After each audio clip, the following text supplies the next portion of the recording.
नमस्कार, जय हिंद। मैं योगेश कुमार आप सभी का स्वागत करता हूं आपके अपने यूट्यूब चैनल अपना क्लासरूम में। दोस्तों, भारतीय संविधान से हम लोग प्रारंभ कर चुके हैं।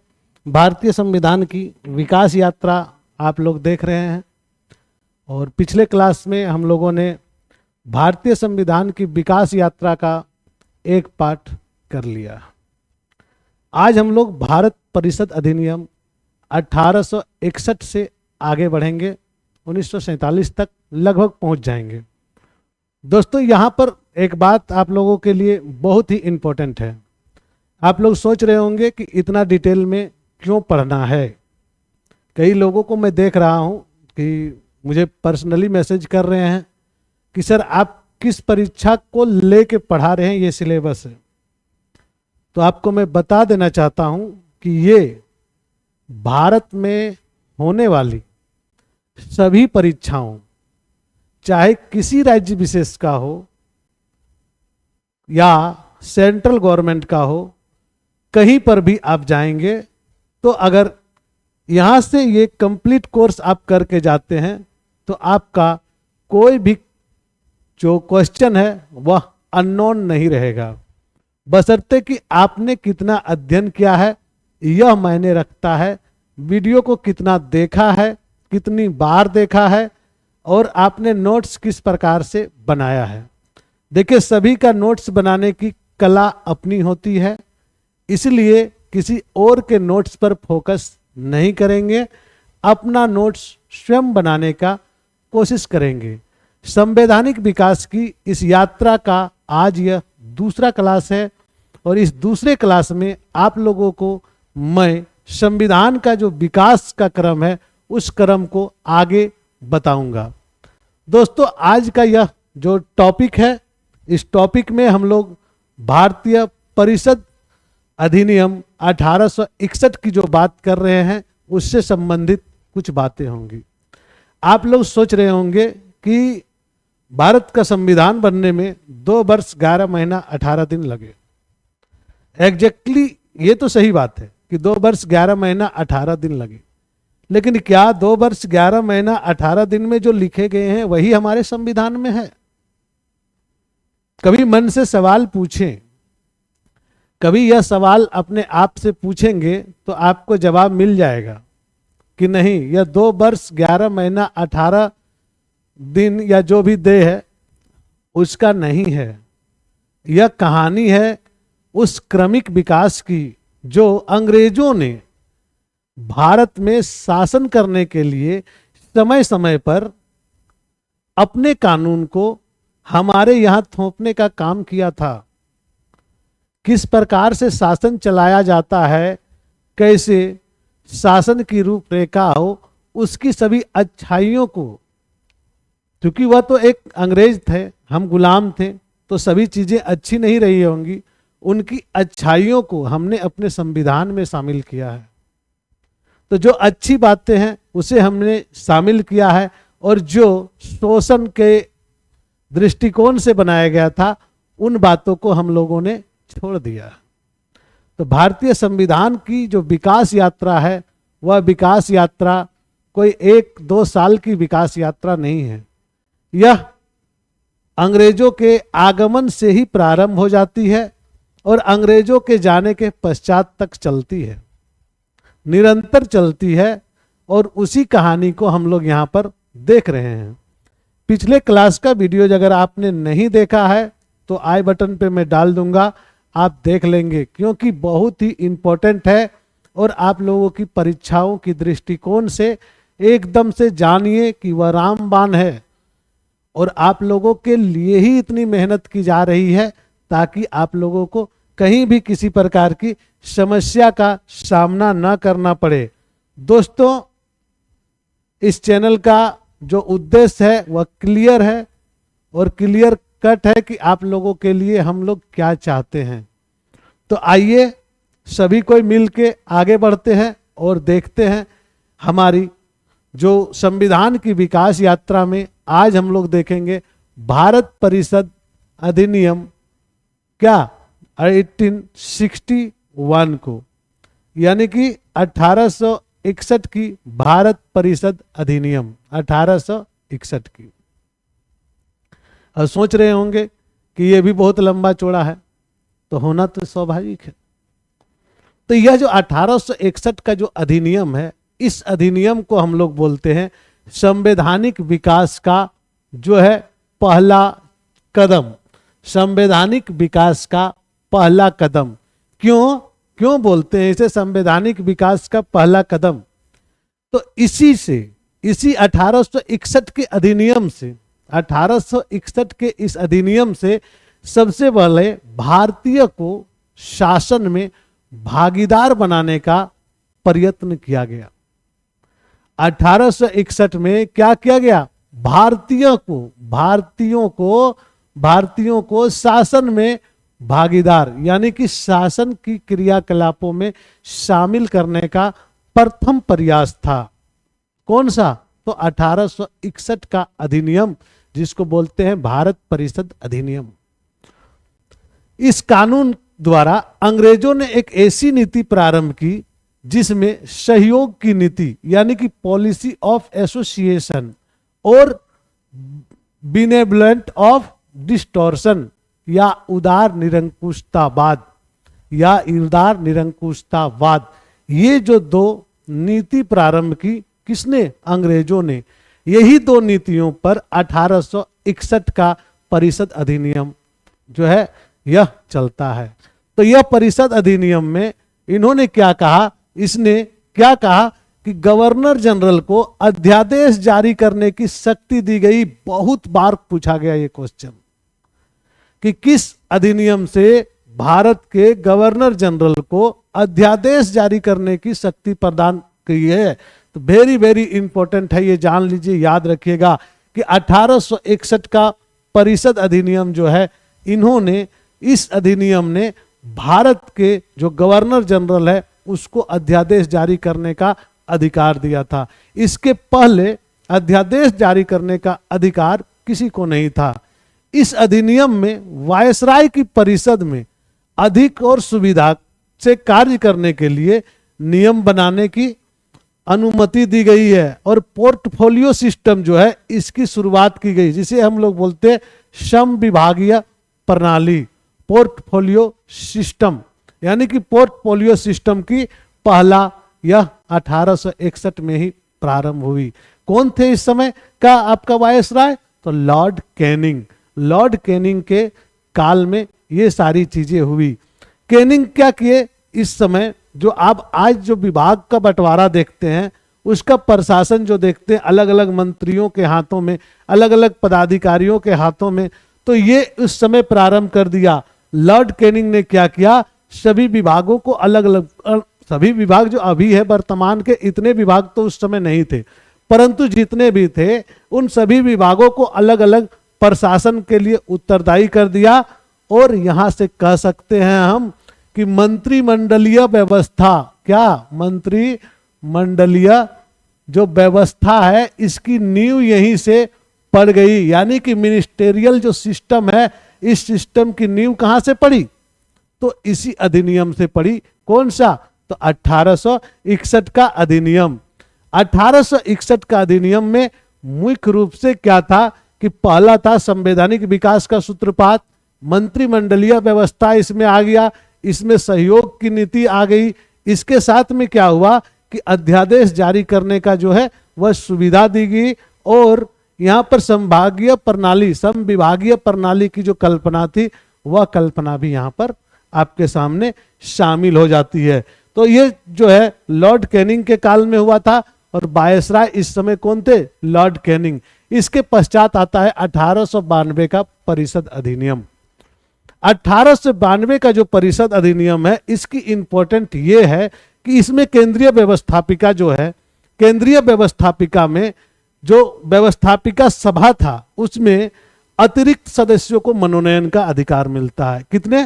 तो अतिरिक्त सदस्यों का यहाँ पर मनोनयन होता है। इसमें क्या था? 10 जो था कम से कम, उसको क्या कर दिया गया? इसमें बढ़ा दिया गया और कम से कम 10 सदस्य और अधिक से अधिक इसको कर दिया कि 16 निश्चित कर दी गई।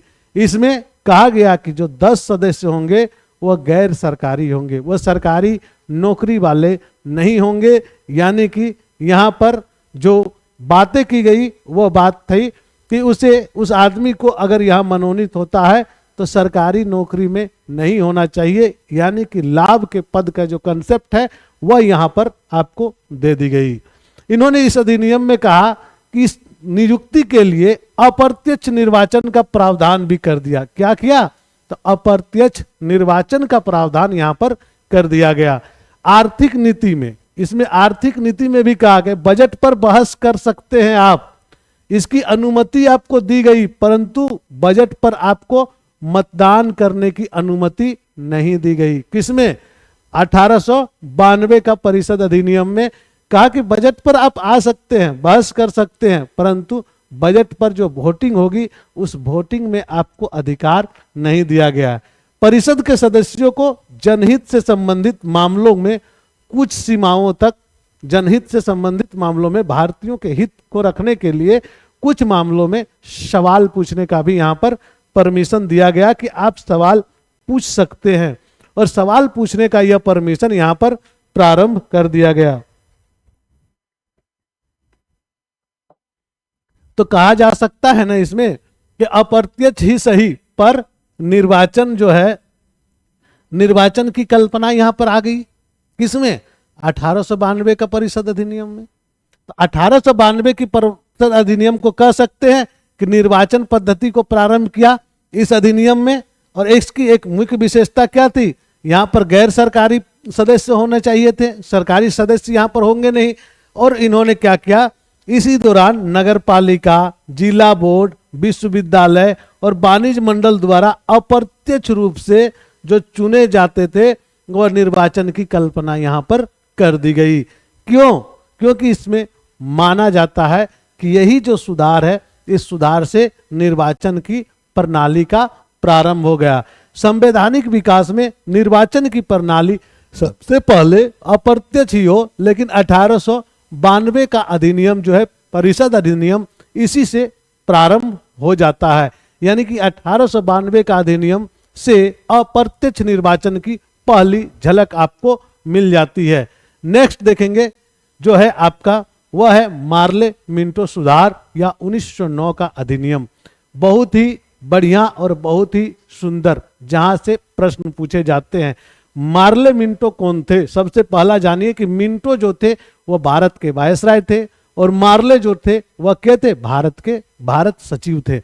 भारत के भारत सचिव बोल सकते, या इंग्लैंड में रहने वाले मार्ले जो है भारत सचिव थे, और मिंटो कौन थे? इस समय यहाँ के वायसराय थे। मार्ले मिंटो सुधार में क्या किया गया कि परिषद अधिनियम जो 1892 में कुछ त्रुटि रह गई थी, उसी त्रुटि को कहा कि हम आगे बढ़ाएंगे और उस त्रुटि में सुधार लाएंगे। क्यों? अब सवाल उठता है क्यों ऐसी आवश्यकता आन पड़ी? तो भाई साहब 1909 तक भारतीय लोग जाग चुके थे। इस समय क्रांतिकारी गतिविधियां बढ़ रही थी, उग्रवादी गतिविधियां बढ़ रही थी, और कई जगहों में अंग्रेजों के बंकरों को उड़ाया जा रहा था, लोगों की हत्याएं की जा रही थी।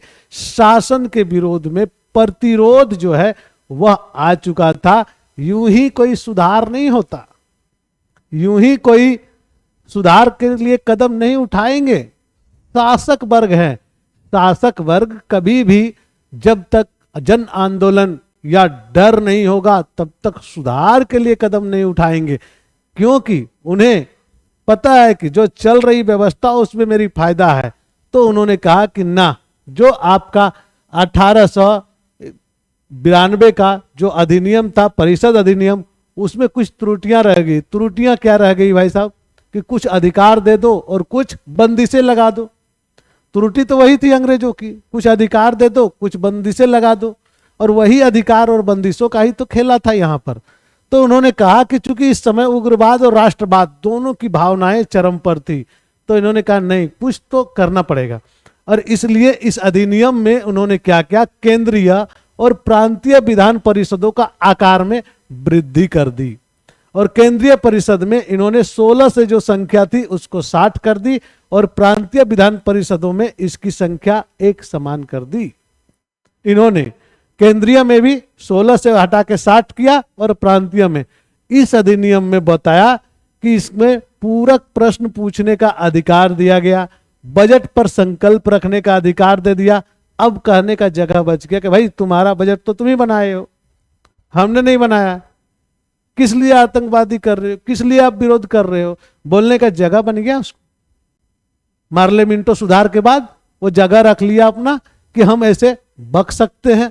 तो उन्होंने कहा कि किसी भारतीय को वायसराय और गवर्नर की कार्यपालिका परिषद में एक साथ एसोसिएशन बनाने का भी इसमें प्रावधान कर दिया। यही जो हम लोग वीर मूवी में देखे थे वो चीजें। इस अधिनियम में क्या था, presidency corporation, chamber of commerce, ये जो विश्वविद्यालय और जमींदारों सबका प्रतिनिधित्व कर दिया इन्होंने। किसमें? तो मार्ले मिंटो सुधार में इन लोगों का प्रतिनिधित्व डाल दिया। किसका? तो कॉरपोरेशन, प्रेसिडेंसी कॉरपोरेशन था तो उनका भी प्रतिनिधित्व करने का अधिकार दे दिया। चैम्बर्स ऑफ कॉमर्स जैसे अभी देखते बिजनेसमैन लोग का, तो उसको भी बोला तुम भी चुन के दो अपना पदाधिकारी। विश्वविद्यालयों को बोला भाई तुमसे भी कोई आ रहा है तो आने दो, शिक्षित लोग है जो, तो उसको भी आने दो। जमींदार जो थे, देसी राजा रजवाड़े जो थे, उनको भी कहा कि भाई साहब आप भी चाहो तो आप भी प्रतिनिधित्व में आ सकते हो। और इसी कारण से सबसे पहले सत्येंद्र प्रसाद सिन्हा जी वायसराय के कार्यपालिका परिषद के प्रथम भारतीय सदस्य बने। कौन? तो सत्येंद्र प्रसाद सिन्हा जी। और कौन से सदस्य बने? तो विधि विभाग में विधि सदस्य बनाया गया उन्हें। बोला कि सत्येंद्र बाबू आप जो हैं, आप बहुत बड़े कानून के जानकार हैं, तो आप एक सदस्य बन जाइए। कहां पर?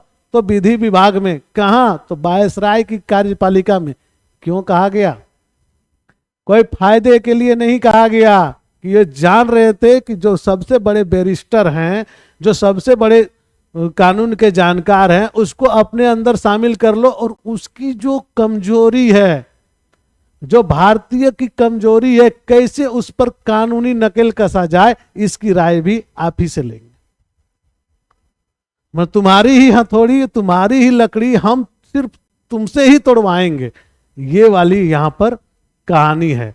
तो सबसे पहले हमें याद रखना पड़ेगा कि सत्येंद्र प्रसाद सिन्हा जो है वह वायसराय की कार्यपालिका परिषद में प्रथम भारतीय सदस्य के रूप में शामिल हुए। इन्हें क्या कहा गया? विधि अधिकारी बना दिया गया। और जैसा कि हमने कहा कि आप इस समय देख रहे थे कि इस अधिनियम में प्रेसिडेंसी को, चैम्बर ऑफ कॉमर्स को, विश्वविद्यालय को, जमींदारों को, सबको हक दे दिया गया कि अपना अपना जो है क्या भेजिए, प्रतिनिधि भेजिए। यानी कि पृथक निर्वाचन का इन्होंने प्रारंभ कर दिया।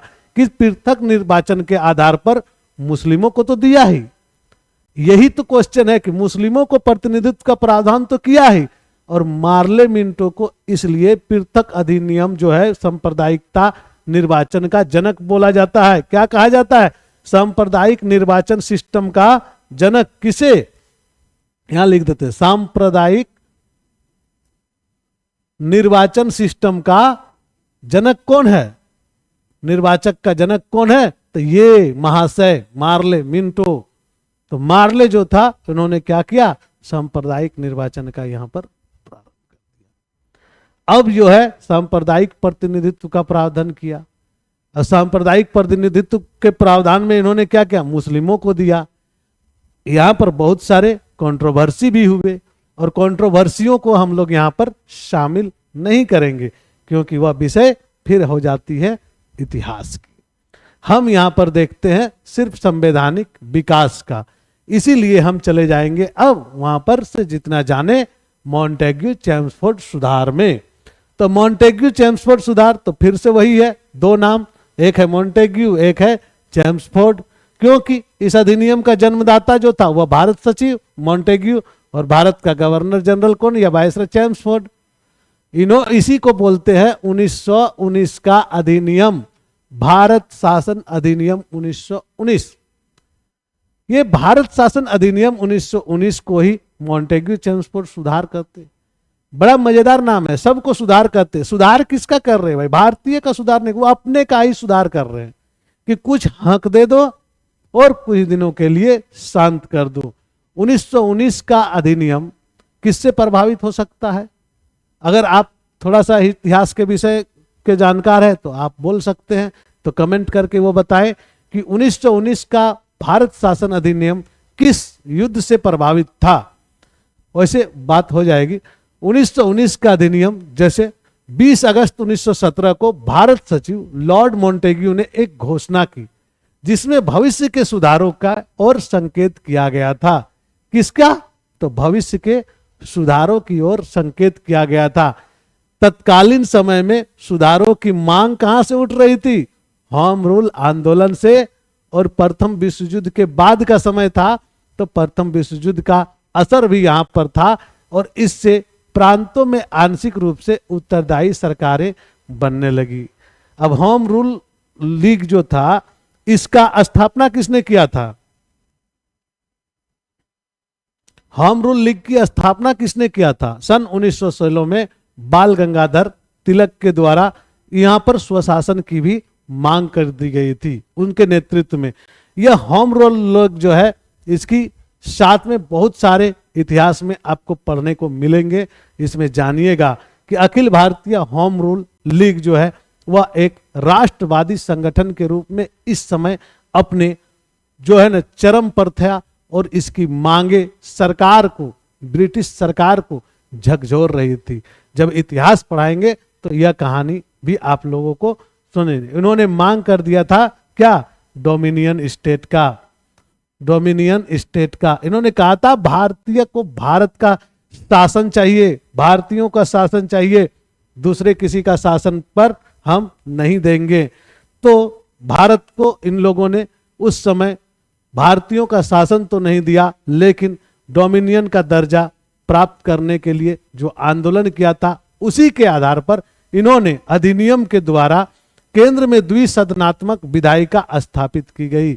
यानी कि अभी जो हम एलएस देख रहे लोकसभा और आरएस देख रहे राज्यसभा, ये कंसेप्ट जो है यहां पर आ गई। किसमें? तो 1919 का भारत शासन अधिनियम में। यहां पर राज्य परिषद के नाम से उच्च सदन, जिसको हम लोग अभी बोलते हैं उच्च सदन, किसको बोलते हैं? राज्यसभा को।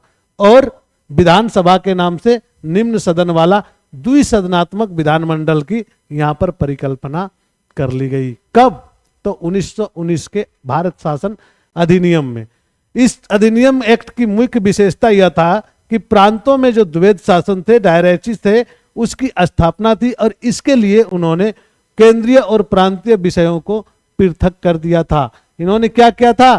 केंद्र का विषय अलग कर दिया और प्रांतों के विषय को अलग कर दिया। और अगर आप देखेंगे तो प्रांतीय विषय को भी इन्होंने दो भाग में बांट दिया था। क्या क्या? तो पहला बोला कि एक विषय तो आरक्षित रहेगा भैया, उस पर किसी को मतलब नहीं है। चालाक तो था ही अंग्रेज, कहा कि नहीं, एक तो आरक्षित रहेगा और दूसरा जो सब्जेक्ट होगा वो हस्तांतरित होगा। सारी चीजें तो हम देंगे नहीं एक बार में, अभी आजादी देंगे नहीं।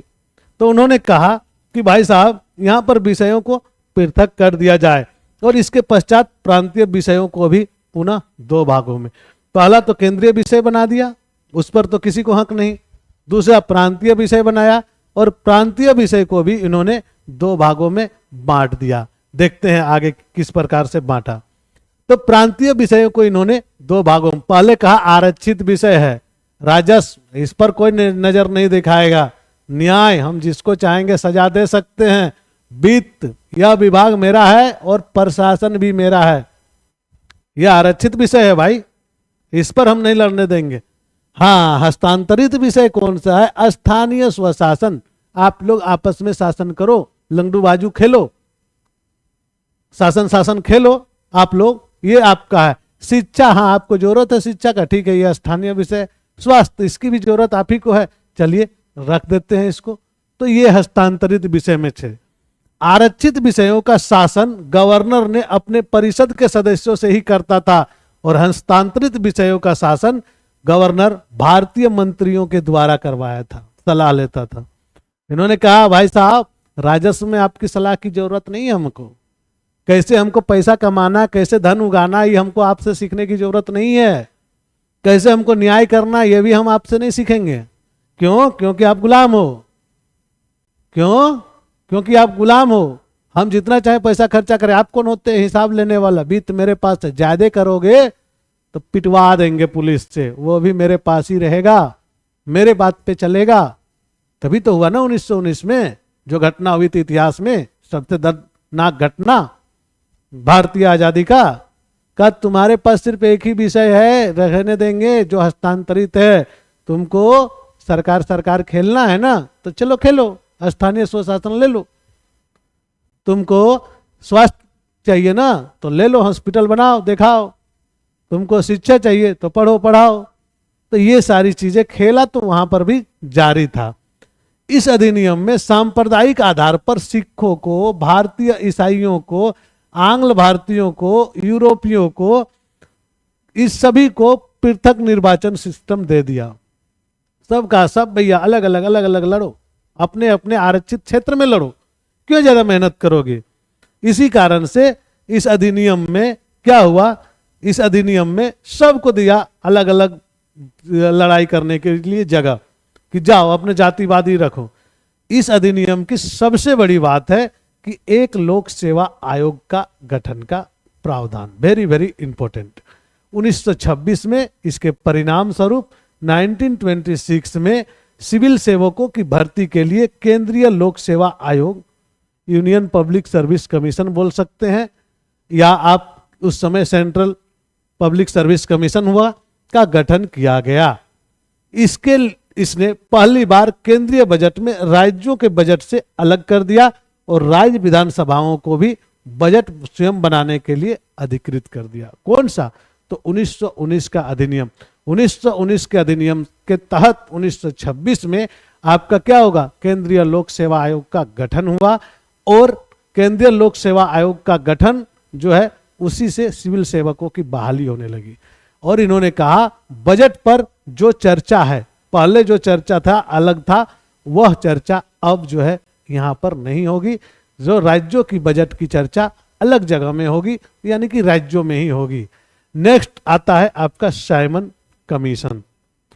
साइमन कमीशन, जैसा कि आप जानते हैं कि 8 नवंबर 1927 ईस्वी में साइमन आयोग का गठन हुआ। कौन था? तो सर जॉन साइमन का नेतृत्व में भारत के लिए 7 सदस्य वैधानिक जो मंडल है उसका गठन हुआ। इसके टोटल सदस्य कितने थे? 7 थे। इसका कार्य था क्या? भारत में संविधान की स्थिति देखने के लिए गठन किया गया कि क्या भारत संविधान है। और इसमें साइमन गो बैक का नारा भी लगा था। साइमन गो बैक का नारा लगा था ना। इसी में किनकी हत्या हुई थी इतिहास में पढ़ेंगे। साइमन गो बैक का नारा भी लगा था। तो सर 1927 ईस्वी में ब्रिटिश सरकार द्वारा सर जॉन साइमन के नेतृत्व में एक 7 सदस्यीय वैधानिक आयोग का गठन किया गया, जिसका कार्य था नए संविधान में भारत की स्थिति का पता लगाना। और भारत की स्थिति का पता लगाएगा कौन? तो अंग्रेज का। भैया भारत की स्थिति का पता अंग्रेज कैसे लगाएगा? भारत की स्थिति भारतीय नहीं बता सकेंगे, जो अंग्रेज पता लगाएगा। तो उन्होंने कहा कि नहीं, इसमें एक भी सदस्य अंग्रेज हैं, एक भी सदस्य भारतीय नहीं, वो क्या भारत का पता लगा। भारतीयों द्वारा इसका विरोध प्रारंभ हो गया। क्या हुआ? प्रारंभ हो गया इसका विरोध। और उसकी विरोध के बावजूद भी इस आयोग द्वारा 1930 ईस्वी में अपनी रिपोर्ट सौंपी, और इस रिपोर्ट को सौंपी गई जिसकी प्रमुख सिफारिशें निम्नलिखित थी। देखिए, मैंने कहा ना कि साइमन कमीशन पर हम लोग को बात नहीं करना, हम लोग को संवैधानिक विकास पर बात करना। कुछ लोगों को ऐसा लग रहा होगा कि सर साइमन कमीशन पर भी चर्चा कर दीजिए। होता यही है, जब आप लिखने बैठते हैं ना, तब आपका कहीं का कहीं घुस जाता है। संवैधानिक विकास लिख रहे होते हैं और आपका जब सामने कुछ ऐसी चीजें आ जाती, जैसे साइमन कमीशन आ गया, तो आप चले जाते हैं बहुत आगे कि साइमन कमीशन ऐसे हुआ था, वैसे हुआ था। शब्दों की सीमा उस समय आपकी बढ़ जाएगी। ये चीज आपको नहीं करना है, बचना है। इतिहास की चीजें इतिहास में रहने दें, संवैधानिक विकास की चीजें संवैधानिक विकास में रहने दें। इसलिए यहां हमें साइमन कमीशन पर ज्यादा बात नहीं करना। साइमन कमीशन में 7 सदस्य थे, सर जॉन साइमन के नेतृत्व में आया था। भारतीयों ने इसका विरोध किया। क्यों? क्योंकि इस पर एक भी भारतीय सदस्य नहीं थे। लेकिन इन्होंने फिर भी 1930 को अपना रिपोर्ट प्रस्तुत कर दी, जिस रिपोर्ट में इन्होंने लिखा था प्रांतों में द्वैध शासन को समाप्त कर उन्हें स्वायत्तता प्रदान कर देनी चाहिए। यह है हमारा संवैधानिक विकल्प। प्रांतों में द्वैध शासन को समाप्त कर देनी चाहिए और उन्हें स्वायत्तता प्रदान कर देनी चाहिए। राज्यों की सरकारों को विस्तार किया जाना चाहिए। ब्रिटिश भारत में संघ की स्थापना करना होगा और सांप्रदायिक निर्वाचन व्यवस्था को जारी रखना, यानी कि फूट डालने वाली जो स्थिति थी उस स्थिति से हम आगे नहीं जाएंगे, उसको हम तो जारी ही रखेंगे, इन्होंने कह दिया साइमन कमीशन ने। साइमन कमीशन के जस्ट बाद आ जाता है आपका कौन सा, तो भारत शासन अधिनियम। भारत शासन अधिनियम बोल सकते या 1935 का भारत शासन अधिनियम, साइमन कमीशन के जस्ट बाद। और 1935 का संविधान जो शासन अधिनियम है, इसको हम लोग मिनी संविधान भी कहते हैं, मिनी कॉन्स्टिट्यूशन। बहुत सारी चीजें यहाँ पर आ गई जो कि आप लोगों के लिए इंपॉर्टेंट भी है और जानना भी है, क्योंकि 1935 का जो अधिनियम है, यह अधिनियम कई मायने में बहुत ही ज्यादा आप लोगों के लिए मायने रखता है। 1935 का अधिनियम में अगर कहेंगे तो बहुत सारी चीजें हो गई। प्रांतों में द्वैध शासन की समाप्ति हो गई, इसमें अखिल भारतीय संघ की स्थापना हो गई, इसमें क्या 11 राज्यों में से 6 को द्विसदनीय व्यवस्था दी गई, साथ ही में रिजर्व बैंक की स्थापना हुई, संघीय न्यायालय की स्थापना हुई, लोक सेवा आयोग की स्थापना हुई, सांप्रदायिक प्रतिनिधित्व का विस्तार हुआ इसमें, और केंद्र में द्वैध शासन प्रणाली प्रारंभ हुआ।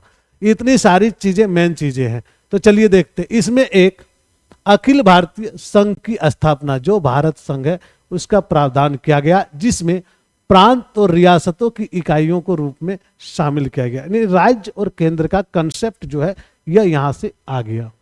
इसने केंद्र की इकाइयों के बीच शक्तियों को 3 अनुसूचियों में, संघीय अनुसूची, प्रांतीय अनुसूची और समवर्ती अनुसूची, सूची जो है अभी संघ सूची, राज्य सूची और समवर्ती सूची जैसे बोलते हैं, तो 1935 में यहां पर आ चुकी थी। कहा और जो बाकी शक्तियां रहेगी वह किसको दे दी जाएगी, तो वायसराय को दे दी जाएगी। यह संघ कभी सफल नहीं हो सका क्योंकि रियासतें इसमें शामिल नहीं हुई, देशी रियासतें इसमें शामिल नहीं हुई, लेकिन कंसेप्ट था जो अभी भारत में संवैधानिक कंसेप्ट है। इसने प्रांतों में द्वैध शासन को समाप्त कर दिया, उसके स्थान पर प्रांतीय स्वायत्तता को लागू कर दिया, प्रांत को स्वायत्त कर दे दिया। इस अधिनियम ने प्रांतों को जिम्मेदार सरकार की शुरुआत की, अर्थात राज्यपाल को प्रांतीय विधायिका का प्रति जिम्मेदार बना दिया और मंत्रियों को कहा इससे सलाह लेना आवश्यक है। द्वैध शासन को अपनाने का प्रावधान किया गया, हालांकि यह प्रावधान भी लागू नहीं हुआ था। प्रांतों में बंगाल, बॉम्बे, मद्रास, बिहार, असम, संयुक्त प्रांत, इस यहाँ पर द्विसदनीय व्यवस्था की गई, यानी कि जो अभी विधानसभा और विधान परिषद की कंसेप्ट देखते हैं वह द्विसदनीय व्यवस्था यहाँ पर की गई। पृथक निर्वाचन क्षेत्र में चलकर दलित वर्गों को, महिलाओं को और श्रमिकों तक को विस्तारित कर दिया गया, अलग जो था। और 1858 के अधिनियम के अनुसार यहाँ पर जो स्थापित की गई थी भारतीय परिषद को इन्होंने क्या किया, समाप्त कर दिया। कहा कि 1858 का अधिनियम के अनुसार जो भारतीय परिषद था उसका स्थान पर अब सचिव को सलाहकारों की एक टीम दे दी जाएगी। वो जो 16 सदस्य वगैरह बढ़ाया गया था वो सब यहाँ पर समाप्त हो गए। इस अधिनियम की स्थापना में यह प्रावधान किया गया है कि संघ लोक सेवा आयोग और प्रांतीय लोक सेवा आयोग के साथ साथ में संयुक्त संघीय न्यायालय और भारतीय रिजर्व बैंक की भी यहाँ पर स्थापना की जाएगी। किसमें, तो 1935 के अधिनियम में।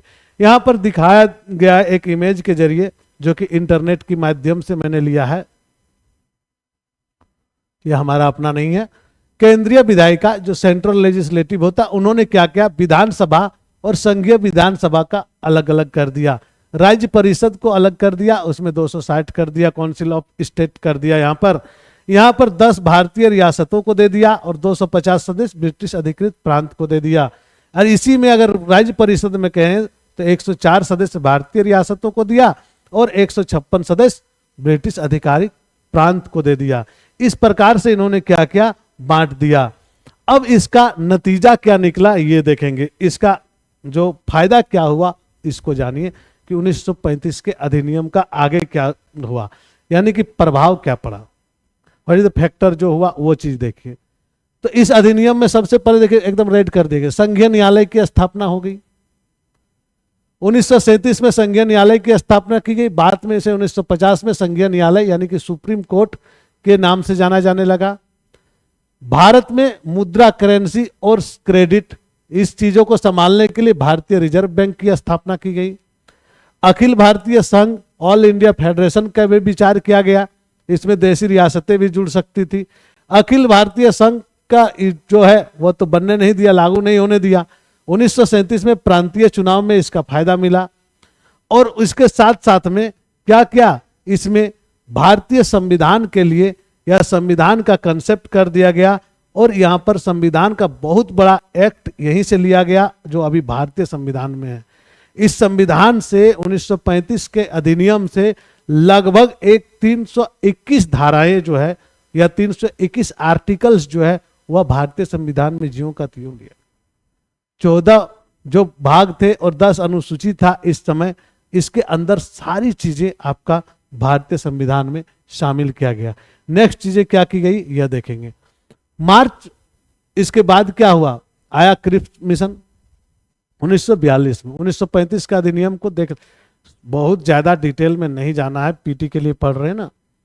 22 मार्च 1942 को क्रिप्स मिशन आ जाता है, और क्रिप्स मिशन जो है यह एक सदस्यीय आयोग था जो सर स्टॉफर्ड क्रिप्स के नेतृत्व में आया था, ब्रिटिश सरकार ने भेजा।